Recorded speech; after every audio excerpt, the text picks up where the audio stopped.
வணக்கம் students, simultaneous differential ஈக்குவேஷனில் இன்னொரு ப்ராப்ளம் பார்க்க போகிறோம். Solve the simultaneous equations dx by dt minus y equal to t, dy by dt plus x equal to t square. இந்த மாதிரி நம்மளுக்கு ரெண்டு ஈக்குவேஷன் கொடுத்துருக்காங்க. கூட எக்ஸ்ட்ராவாக இந்த மாதிரி கண்டிஷன்ஸ் கொடுத்தாலும் எப்படி சால்வ் பண்ணணும்? x of 0 equal to y of 0 equal to 2. So step 1 நம்ம என்ன பண்ணுவோம்னா, இந்த கொடுத்துக்க அந்த ரெண்டு ஈக்குவேஷன் எடுத்து எழுதிப்போம். ஃபஸ்ட் ஈக்குவேஷன், செகண்ட் ஈக்குவேஷன் எடுத்து போட்டு எழுதியாச்சு. அடுத்து என்ன பண்ணணும்னா, இந்த d by dt இருக்குங்களே, அதை நம்ம என்ன மாற்றணும்? dன்னு மாற்றிக்கணும். பக்கத்தில் இருக்குது x minus y equal to t. Again இந்த d by dt இருக்குது, அதை என்ன மாற்றணும்? dன்னு மாற்றிக்கணும். So dy plus x equal to t square. So இதுதான் தேர்ட் ஈக்குவேஷன். Fourth equation. இப்போ நான் அந்த மூணாவது ஈக்குவேஷன் என்ன பண்ண போகிறேன்னா, d-ஆல் மல்டிப்ளை பண்ண போகிறேன்.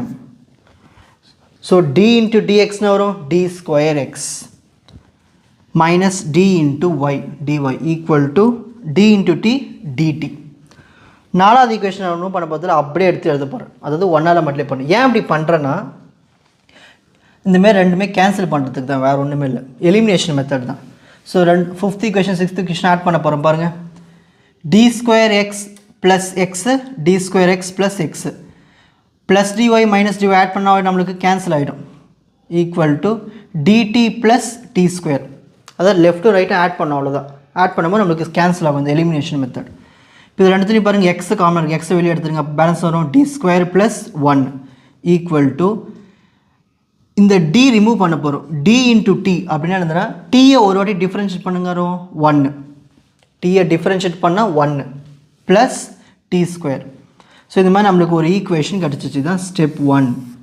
ஸ்டெப் 2 ஆக்ஸிலரி ஈக்குவேஷன் எழுத போகிறோம். இந்த டிக்கு பதில் M square plus 1 equal to 0. ஓகேங்களா? இந்த ப்ளஸ் இந்த பக்கம் போச்சுன்னா -1, ஸ்கொயர் இந்த பக்கம் போச்சுன்னா ரூட்டுக்குள்ளே 1 இருக்குது. 1 ரூட் எடுத்தானாகும் 1 தான் வரும், ப்ளஸ் ஆர் -1 வரும். ரூட்டுக்குள்ளே மைனஸ் இருந்தால் ஐ வந்துடும். ஸோ இதை நம்ம எப்படி எழுதலாம் பாருங்கள். இங்கே வந்து ரியல் பார்ட் இல்லை, therefore m is equal to real part இல்லாத 0. 1 நம்மளுக்கு இமேஜினரி பார்ட் தான் இருக்குது, 1i. ஸோ இதுலேருந்து ரியல் பார்ட்னர் இருக்குது 0, இமேஜினரி பார்ட் என்ன இருக்குது 1. ஸோ தான் ஆல்ஃபா 0 பீட்டா 1 எடுத்துகிட்டு வந்து இந்த ஈக்குவேஷனை சப்ஸ்டிட் பண்ணணும். ஸோ ஒரு காம்ப்ளிமெண்ட்ரி ஃபங்க்ஷன் வந்து இமேஜினரிலாம் வந்துருச்சுன்னா, இந்த காம்ப்ளெக்ஸில் வந்துருச்சுன்னா இதுதான் formula. e power alpha x a cos beta x plus b sine beta x. So ஆல்ஃபாக்கு நம்ம என்ன சப்ஸ்டிட் பண்ணணும்? 0ன்னு சப்ஸ்டிட் பண்ணணும். பீட்டாக்கு நம்ம என்ன சப்ஸ்டிட் பண்ணணும்? பீட்டாக்கு வந்து 1. ஓகேங்களா? ஸோ இந்த இடத்துல நம்மளுக்கு 1 வரும், 1t, இங்கேயும் 1t. ஓகேங்களா? ஸோ பீட்டாக்கு நம்ம 1ன்னு சப்ஸ்டிட் பண்ணிக்கணும். அதே மாதிரி எக்ஸுக்கு என்ன சப்ஸ்டிட் பண்ணணும்? டீன்னு சப்ஸ்டிட் பண்ணணும். எக்ஸுக்கு வந்து டி. ஏன் டி சப்ஸ்டிட் பண்ணுறோன்னா, கொஷனில் பார்க்கணும். dx by dt இருக்குது, இங்கே டினாமினேட்டர் தான் இருக்குது, இங்கே டி தானே இருக்குது. ஸோ டி வச்சு கொடுத்தா நம்ம டி தான் இங்கே போடணும். சரி, இப்போ ஃபைனலாக எழுதிடலாமா? e பவர் 0 என்னது? எப்பயுமே 1 தான். ஸோ ஏ காஸ் 1t நம்ம எழுதலாம், காஸ்டின்னு எழுதலாம், ப்ளஸ் பி சைன் 1t நம்ம சைன் டின்னு எழுதலாம். ஸோ இதுதான் காம்ப்ளிமெண்ட்ரி ஃபங்க்ஷன் கண்டுபிடிச்சாச்சு. நெக்ஸ்ட்டு பர்டிகுலர் இன்டெக்ரல் கண்டுபிடிக்கணும். அது எப்படி கண்டுபிடிக்கணும்னா, 1 இங்கே டினாமினேட்டர் என்ன இருக்குது, அது டினாமினேட்டர் எதை பார்த்து எழுதணும்? இந்த எக்ஸுக்கு முன்னாடி இருக்குங்க டி ஸ்கொயர் ப்ளஸ் 1, அதை எடுத்து டினாமினேட்டரில் எழுதணும்.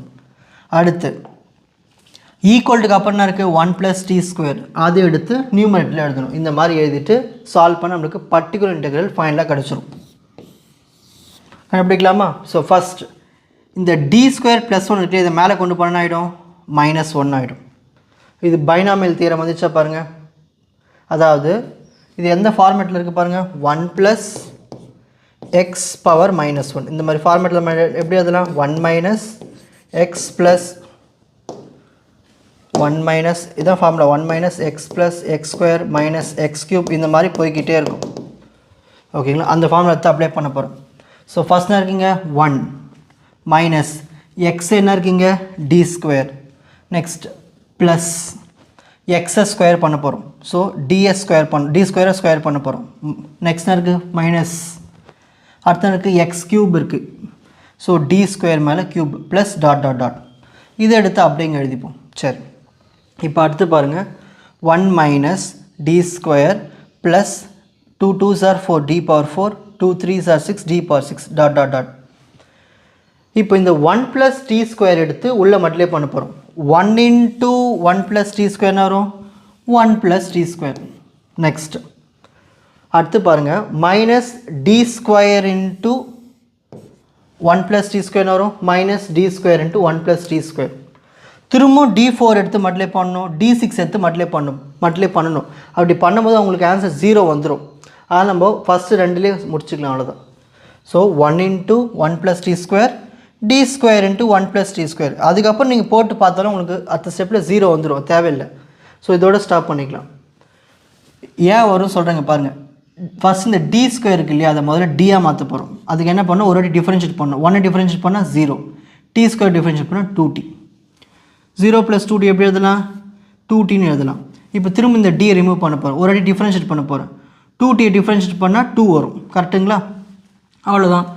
1 - 2 வரும் -1. இந்த t² எடுத்து இங்கே எழுதியா, இதுதான் பர்டிகுலர் இன்டெக்ரல். நான் இதுவே d4 எடுத்தேன்னா 4 வாட்டி டிஃபரன்ஷியேட் பண்ணும்போது உங்களுக்கு ஸ்டார்டிங் ஸ்டெப்பில் 0 வந்துடும். அது பண்ண தேவையில்லை. ஸோ இதோட முடிச்சுக்கலாம், 2 மட்டும் போதும். ஓகேங்களா? ஸோ பர்டிகுலர் இன்டெக்ரல் கண்டுபிடிச்சாச்சு. ஓகேங்களா? சிஎஃப்பும் கண்டுபிடிச்சாச்சு. நம்ம ஃபைனலாக நம்ம என்ன பண்ண போகிறோம், x = complimentary function plus particular integral. Complimentary function என்ன கண்டுபிடிச்சோம், இது. பர்டிகுலர் இன்டெக்ரல் என்ன கண்டுபிடிச்சோம், t² - 1. ஸோ இதான் நம்மளுக்கு கிடைச்ச எக்ஸ் ஆன்சர்.